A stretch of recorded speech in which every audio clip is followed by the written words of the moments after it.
is with us. Komokolo kuno Ssaabasajja Kabaka Ronald Mwenda Mutebi okubiri atuuse okussa mwenda era n'alizibwa Katikkiro Charles Peter Mayiga ne baminisita b'abalala. Ayolekedde mu twekube era ng'eno gyavudde n'agenda mu kibangirizi abadde wateekeddwa omukolo. Amyuka Kyansala Mutesano yunivasite Professor Arthur Sewanga asose kulamulira Ssaabasajja engeri basobodde okutambuza mu yunivasite mu kiseera wabeeredde nga yaduka yunivasite eno. The council has approved the construction of an academic complex to the main campus. Bw'amaliriza Katikkiro n'ayogerako eri abayizi n'abagenyi n'asaba alondeddwa nga Kyansalamu n'abaduka yunivasite okuddukayo obulungi nga bagoberera ebigendererwa ebya linnya lya Muteesa. We are confident therefore that as Chancellor of Muteesa, the First Royal University, our institution will scale great heights. Atamyuka Katikkiro owookubiri era nga minisita w'ebyenjigiriza Mengo Alhaji Twakawasi yazzeeko n'okusoma erinnya ery'omulamuzi Julia Ssebutinde nga Kyansala owa yunivasite eno omujjuvu. And is the first African woman to sit on the World Court since 2012. Wano Ssaabasajja amulayizaako n'okumuwa emukakasa okubeera Kyansala. Your Lordship,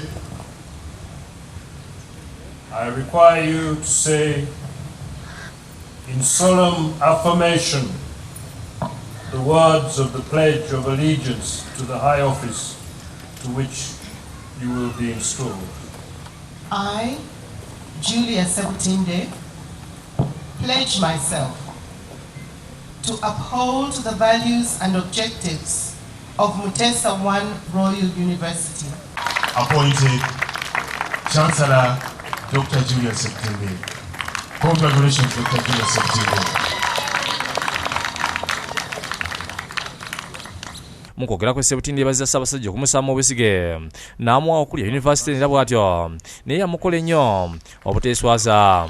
Tujja kukolaganira wamu ne Vice Chancellor ne Council efuga akakiiko akafuga yunivasite eyo. Ssaabasajja alagidde Kyansala omulondo okudda wansi ku muntu asookerwa ku bayambeko mu kuzimba ebiroozi bya yunivasite. Muteesa I Royal University should provide value to our communities through the provision of new knowledge, of innovations and productive community innovations. Era alagidde n'okuteekesera kusomesa amasomo ag'emikono kiyambe mu kumalawo ebbula ery'emirimu. The university should emphasize a vocational or school-based curriculum by introducing skill-based programs and courses. This, we hope, will reduce unemployment in this country. Bw'amaliriza n'addayo mu lubiri lwe Ronald Kakooza yakusakidde eggulu eno ku lwa Bukedde TV.